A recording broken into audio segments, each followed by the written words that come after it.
Every month ago that now without sun, no life. Without soil, no life. Without water, no life. Without air, no life. Which other God are you worshiping? Jumping up and down, going from one ministry to the other to worship, to praise.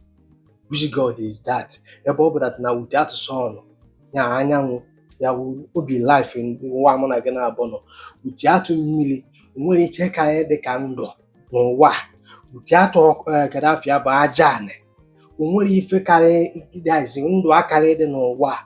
Without ikuku ndụ akarị dị n'ụwa. So kedu God dị ife afọ ị na-ajọ mpụgharị from one ministry to the other na-ekpere. God afọ ị na-eje na ministry na-achịnye aka enu, asị gị mụchie anya gị, asị gị shout Jesus 100 times. Kedu God dị ife a?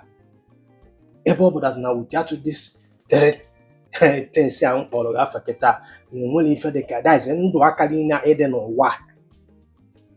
Osisi akarị na-epu n'ụwa ma ọ bụ na ewezuga aja ana.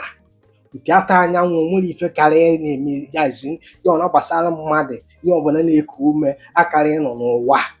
Without mmiri mụ na gị na-abụ ga-anwụ ma osisi ọbụla na-eto n'ụwa anụnwa ga-apụ. Do you understand me? Without ikuku ma osisi ma everything ma mmadụ ma anụmanụ onye ọbụla akarị na-eme exist na this planet Earth mụ na gị na-abụ nọ. Mana today ị ka na-agbagharị programụrụ gị na o nwere God ga-fight for you, o nwere God ga-esave gị, gị kpere 100 days fasting, gị gụba chapụreti, gị jere n'ihu agbara gbuwe ọkụkọ, waba ọjị mee nke ọzọ n'ebe a ka chi gị nọ na nke nwanne mere nke ọzọ. Mana olezie na reality of life ma chi gị afọ agbakọta gị azụ. Akwa ifuru ife mere na akwara n'ime chọọchị ebe eburu karashin wee bata ebe ahụ onye ọbụla zọba onwe ya. Etu a ka ọ ga-abịa eburu net karashin bata n'ukwu agbara bụ unu nwa dibịa ga-awara ọsọ.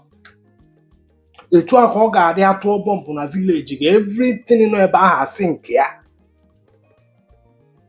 Still yet, ị chọbere ihe understand no reality and human being in charge this planet Earth. M ga-apụta na agwa gị ya until one day ofu gị n'anya.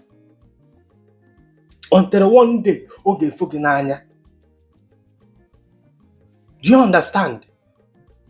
All religion program oge na o nwere chukwu nọ somewhere. O nwere any chukwu or God na outside here na fight for anybody. Na defend gị, na provide for you. Na-echeta gị n'ọsọ nwunye na-eche maka ọdịmma gị.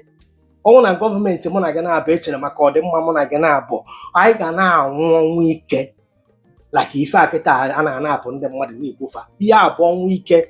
Ife a niile bụ ife a na-awa akaụntụ chasị na anyị nwere low life expectancy. A na-ekwu ya isi ya na-aghọta ya ka anyị ncha niile bịakọta ọnụ mana na anyị ma ga-asọvụ problem dịla anyị na onwere spirit na-asọvụ problem, nwere spirit na-enye ego. Jizọs adịghị enyela ego. Ife anyị nọ na Naịjirịa bụ ikeketa orie. Anyị ncha niile bụ ndị dị ndụ mana anyị nwụrụ anwụ atụgo anyị nwụrụ. Do you understand? You don't take away all of us, you don't buy. But I quote here like this say onye aba antichrist onye ajigwa eme nke ọzọ.